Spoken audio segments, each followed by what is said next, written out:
We've got NHS GP Philippa Kay with us. Welcome, Philippa. Thanks very much for joining us.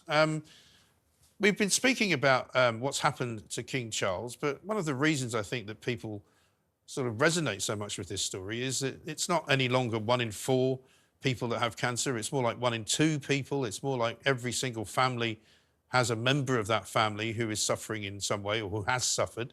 The King made it very clear when he announced that he had prostate surgery coming up, that basically he wanted to make the announcement so that other men might get themselves checked, and apparently they did. We don't know what this cancer is, but what do you make of the way that the story is being kind of explained to us? I think you're absolutely right. So 1 in 2 of us will have cancer at some point in our lives, and that means that everybody knows somebody who is affected in some way. And people care very much about the health of the monarchy and of King Charles. We do know the impact of him discussing his prostate enlargement has been very real, with hits on the NHS website on the page of benign prostatic enlargement going up by over 1,000%. So we do know that it makes a real difference when people come forward and talk about what's happening to them.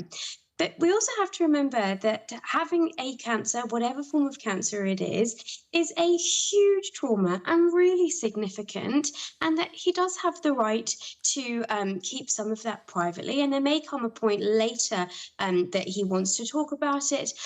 But, you know, it is a big thing going on, and he does it under a massive spotlight. Yes. And is it a word that terrifies people when they get told, when you as a doctor tell them that they've got cancer? I mean, how do they react?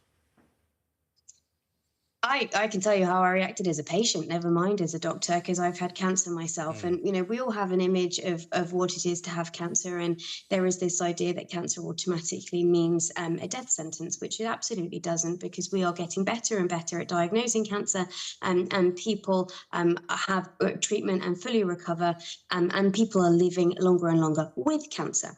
What we do know here is that this cancer was picked up almost incidentally. It was found when he was having another treatment for something else. And what that means potentially is that it was found before maybe he even had any symptoms at all. And that means that it's more likely to be at a very early stage and hopefully be much easier to treat so that he can have a full recovery.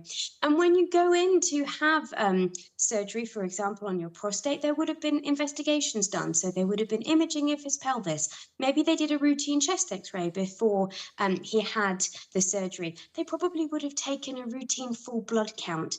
And so it may be that something came up on one of those routine investigations that then allows him to have treatment moving forward. Yes, and the treatment is less invasive, I suppose, now, isn't it? There are different types of treatment. We don't know, again, which type of treatment he's going to be undergoing. But it doesn't have to be as debilitating as, say, it used to be years gone by. The image of somebody having chemotherapy as being terribly thin and with their hair falling out and vomiting over the toilet bowl. Unfortunately, for some people, that might be the case, but actually we are much, much better at managing side effects than we were. And we have to balance your quality of life plus the treatment that you're having. Now, we don't know what kind of cancer he has, and we don't know what kind of treatment he is having. But we do know, for example, that you might give chemotherapy before surgery to try and shrink a tumour. That we give chemotherapy or radiotherapy over a period of time. And the fact that he's been told, advised by his doctors to avoid public duties for a period of time would suggest that either he's going to have a treatment which means that he might be tired or have side effects, or might affect his immune system in some way, because his job is essentially to press the flesh. And there's lots of infections going around when you do that. So it may be that some kind of treatment might be affecting his immune system. Indeed. And what about his family? Because obviously not only is he affected by the diagnosis, but his family will be as well. The Queen, his 2 sons who he's been in touch with, how will they be feeling? I imagine that any family who is experiencing a cancer diagnosis, it's obviously a huge trauma. What they do know is that he is having the best possible care that he can be.